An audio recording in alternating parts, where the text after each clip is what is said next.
Hello, today I'm going to show you how to stratify peach seeds so they germinate. If you don't do this process, peach seeds won't germinate because they need chilling hours. That's hours under 45 degrees. They get them naturally during the winter, but if they don't get enough hours, they won't germinate even if the seeds are good. To test the viability of the seeds, you need water.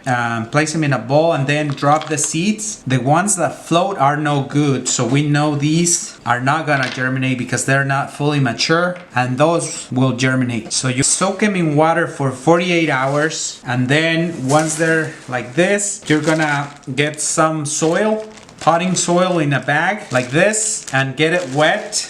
Enough water but not too much, and then you're gonna place them in the soil, get the air out, and then you're gonna cover them with the soil. Make sure it's not too wet. If you see water here on the corners, drain it.